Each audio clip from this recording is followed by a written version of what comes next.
Bonjour à tous et à toutes et bienvenue sur Le Bon MJ. Un truc que je vois hyper souvent et que tout le monde redoute, c'est le scénario couloir, ou se faire traiter de MJ dirigiste. Ça, c'est vraiment l'insulte ultime. Et en fait, je trouve que ces deux trucs n'ont pas vraiment de sens en fait. C'est très difficile de mettre des mots là-dessus. Du coup, ça devient un peu un terme passe-partout, péjoratif. C'est presque une insulte qu'on va pouvoir dire à un autre maître de jeu quand il nous explique comment il fait. Il lui dire « Ah, t'as l'air d'être fort dirigiste, toi tu laisses pas beaucoup de liberté à tes joueurs ».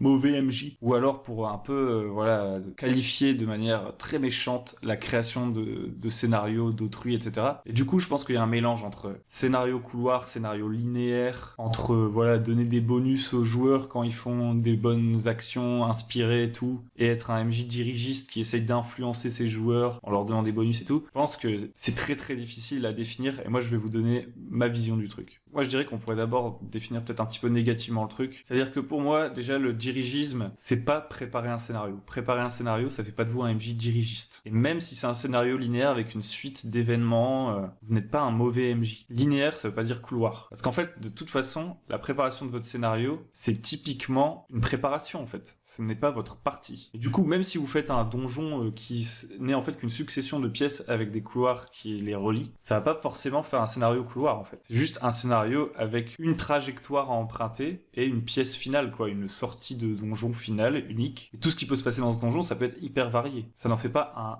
one true pass pour autant. Un one true pass, c'est genre dans la création d'histoires interactives, par exemple, les livres dont vous êtes le héros, etc. En général, il y a des arbres de possibilités. One true pass, ça veut dire qu'il y a un seul chemin qui vous permet de gagner. En fait, là, on parle pas de ça, parce que quand vous êtes dans un donjon, dans un truc linéaire, il y a un enchaînement de scènes, mais ce qui se passe exactement dans ces scènes, les conséquences, etc., des actions des PJ, elles sont pas forcément déterminées à l'avance, et il n'y a pas un seul moyen de résoudre forcément chaque truc, ne serait-ce que la liberté que vous avez pour approcher les stratégies de combat, même dans du dungeon crawling, ou le fait que vous puissiez tout simplement négocier avec certaines créatures et tout, ça donne déjà de la liberté aux joueurs. Donc, pour moi, le dirigisme ne vient pas à la conception du scénario, sauf si vous avez effectivement un one true pass, qu'à chaque fois vous vous dites ok, il doit faire ça de telle façon exactement, c'est le seul moyen de réussir, et si il tente quoi que ce soit d'autre, vous devez tuer vos PJ ou utiliser un contrôle mental pour qu'il fasse bien ce que vous voulez. Si vous voyez un truc qui est écrit comme ça, dans une petite case, dans un scénario, là vous pouvez vous dire ok, ça c'est peut-être un scénario couloir, mais je pense que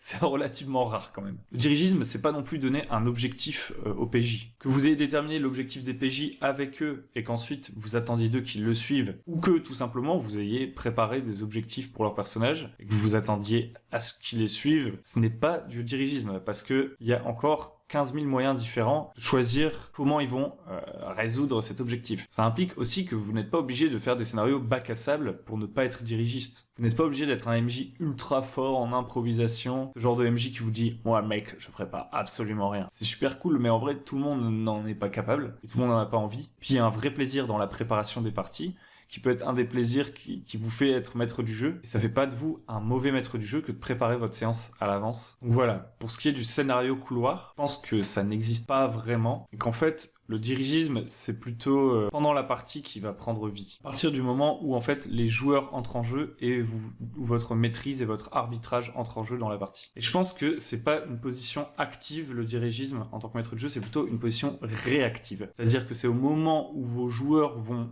dire des choses qu'on va voir si vous êtes un MJ dirigiste ou non, par rapport à votre réaction. En gros, un MJ dirigiste, ça pourrait être un MJ qui dit très souvent non. Attention, attention, attention. Vous avez le droit de dire non parfois. Et là, on parle vraiment d'un MJ qui dit très souvent non. Dès que ses joueurs, en fait, essaient de faire un truc qui sort de ce qu'il avait prévu, leur dire non, non, non, non, non. Ne fais pas ça, tu vas détruire mon scénario. Tu te rends pas compte. Mon scénario, c'est un chef-d'œuvre.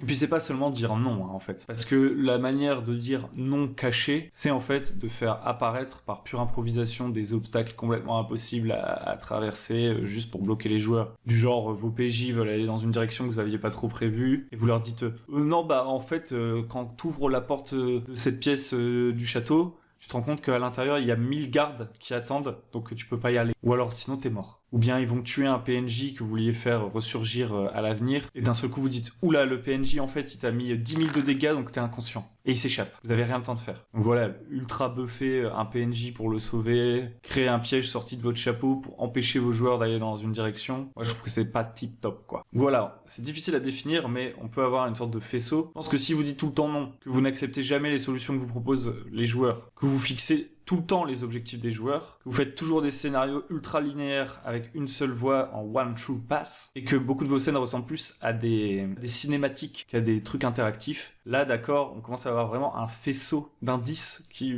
pourrait nous dire que vous êtes vraiment très dirigiste. Et vous ne devrez pas culpabiliser en tant que maître du jeu à préparer des scènes, à donner des bonus à des actions qui sont cool dans la partie, à de temps en temps dire non. Et ce que je vous invite à faire, c'est tout simplement, à la place de dire non, d'essayer de temps en temps de dire plus souvent oui, ou oui, mais, oui et. Donc le oui et, par exemple, vous allez très souvent vous en servir quand vos joueurs vont dans une direction que vous n'aviez absolument pas prévue. Genre, ils sont censés aller à un donjon, et en fait ils disent « Tiens, et si on allait voir dans la forêt à droite ?» Vous pouvez leur dire « Non, il y a des milliards d'araignées, vous ne pouvez plus avancer. » Vous pouvez leur dire « Oui, et tu commences à avancer dans la forêt, et il y a ça, et il y a ça. Tu vois un petit sanctuaire éclairé par la lumière de la lune dans un bosquet, et il semblerait qu'il y ait un petit escalier et tout. » Donc là, c'est de la pure improvisation en mode bac à sable. Vous pouvez leur dire oui, mais si vraiment vous voulez essayer de les rediriger vers votre intrigue principale, parce que finalement, il n'y a pas de mur invisible, hein, ils peuvent très bien aller dans la forêt, mais vous leur dites oui, mais plus vous avancez, plus vous voyez des petits yeux rouges, des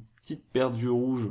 Non, pas des paires, plutôt des milliers de rouges, et en fait, vous leur commencez à leur peindre le fait que la forêt est extrêmement dangereuse pour essayer de les dissuader, mais en même temps d'éveiller un peu leur curiosité, et potentiellement ils vont faire demi-tour parce qu'ils se disent c'est trop dangereux, et ils reviendront plus tard. Là vous pourrez avoir créé des trucs. Et s'ils veulent pas faire demi-tour, ils subissent les conséquences, et vous devriez pas simplement faire tomber la guillotine sur leur cou parce qu'ils sont partis dans la forêt, quoi. Aussi, un truc que vous pouvez utiliser de temps en temps quand même, c'est le non mais. Si un de vos joueurs qui vous dit vraiment un truc impossible, ça peut arriver avec des joueurs débutants ou qui connaissent pas très bien l'univers, genre un joueur qui dit ouais ok je crée une méga boule de feu et tout, alors que c'est un guerrier, vous pourriez lui dire non en fait ton personnage il peut pas faire ça, mais tu vois qu'il y a une torche sur le mur, et le mec en face de toi il est vêtu de tissu, tu pourrais facilement lui mettre le feu, quoi. Bien que votre joueur il dit ok je vais sauter au-dessus d'un ravin là de 10 mètres, vous lui dites c'est pas possible, tu vas pas pouvoir y arriver, donc vous lui dites non, mais n'oublie pas, t'as de la corde et t'as potentiellement un grappin dans ton sac, ou bien si vous voulez être un peu moins directif, vous pourriez lui dire non mais peut-être que tu pourrais trouver une autre solution avec ton équipement ou tes pouvoirs. Ça c'est des bons trucs parce que ça permet